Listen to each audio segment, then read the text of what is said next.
Doctor साहब, एक आम इंसान है, सिगरेट नोशी भी नहीं करता और उसको फेफड़ों का कैंसर हो जाए तो उसकी क्या अलामत उसको ज़ाहिर होंगी? फेफड़ों का कैंसर एक ख़तरनाक बीमारी है और अगर हम ये कहें कि सबसे जो ख़तरनाक कैंसर है वो फेफड़ों का कैंसर है तो गलत ना होगा। फेफड़ों के कैंसर की जो है तशख़ीस आमतौर पर लेट हो जाती है क्योंकि आमतौर पर शुरू में कोई इसकी अलामात नहीं होती। लेकिन ज़्यादातर जो है खांसी रहना और खांसी ख़ास तौर पर 2-3 हफ़्ते से ज़्यादा रह रही हो, उसके अलावा सांस का मसला हो रहा हो, सीने में दर्द हो रहा हो और वज़न अगर कम साथ में हो रहा है, अगर ये सारे सिम्टम्स हैं, ये सारी अलामात हैं तो ऐसे लोगों को फेफड़ों का कैंसर हो सकता है। कौन सी खांसी इसके लिए हो सकती है? इसमें दोनों तरह की खांसी हो सकती है। उस खांसी के साथ बलगम आना या कोई खून का आना साथ में? तो इसमें हर तरह की खांसी हो सकती है। खुश्क खांसी भी हो सकती है, बलगम वाली खांसी भी हो सकती है। बलगम भी मुख्तलिफ़ तरह का भी आ सकता है और जब कैंसर बढ़ जाता है तो साथ में खून भी आ सकता है, बलगम के साथ खून भी आ सकता है। तो अगर स्मोकिंग की स्पेशली हिस्ट्री है और ऐसे मरीज़ों को बलगम में खून आ रहा है तो ये फेफड़ों के कैंसर की अलामत हो सकती है। ठीक है।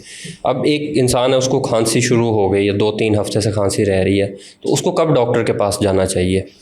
अगर तो कुछ अलार्म सिम्टम्स हैं जो मैं आपको जैसे मैंने कुछ बताए, अगर तो खांसी के साथ कभी भी खून आ रहा है तो ये ख़तरनाक अलामत है, फ़ौरन डॉक्टर के पास जाना चाहिए। खांसी जो 3 हफ्तों से ज़्यादा चल रही है और ठीक नहीं हो रही, उसमें जाना चाहिए। खांसी के साथ मुसलसल बुखार रह रहा है जो कि आपने पैनाडोल वगैरह ली है और फिर भी ठीक नहीं हो रहा, तो फिर आपको डॉक्टर के पास जाना चाहिए। खांसी के साथ अगर सांस का मसला है, सीने में दर्द है, तो ऐसी अगर साथ में अलामात हैं और वेट स्पेशली अगर कम हो रहा है या जिस्म में कोई लम्प्स एंड बम्प्स यानी कि गिल्टियाँ वगैरह नमूदार हो रही हैं, तो ऐसी अलामात की सूरत में फ़ौरन डॉक्टर के पास जाना चाहिए। डॉक्टर साहब, ऐसे मरीज़ को कौन से अपने टेस्ट लाजमी करवाने चाहिए?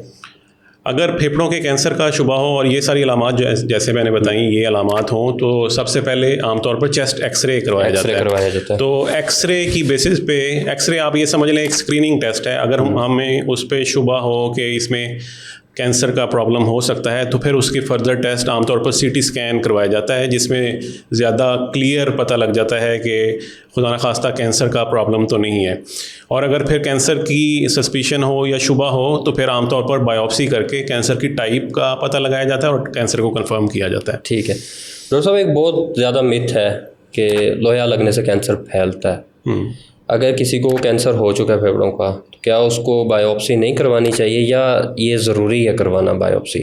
देखें, किसी भी कैंसर की जो तशख़ीस है या डायग्नोसिस है वो बायोप्सी करवाए बगैर नहीं हो सकता। फेफड़ों का कैंसर मुख्तलिफ़ टाइप्स का होता है, तो जब तक टाइप का पता नहीं लगेगा और तो उसकी ट्रीटमेंट नहीं हो सकती, क्योंकि डिफरेंट टाइप ऑफ कैंसर्स की डिफरेंट तरह की ट्रीटमेंट है। किसी में कीमोथेरेपी का ज़्यादा फ़ायदा है, किसी में रेडियोथेरेपी का फ़ायदा है, तो उसके लिए बायोप्सी ज़रूरी है। बायोप्सी किए बगैर एक तो ना तो कैंसर का जो डायग्नोसिस है या जो तशख़ीस है वो कंफर्म हो सकती है और ना ही टाइप का पता लग सकता है। इसलिए biopsy is a must for any cancer diagnosis.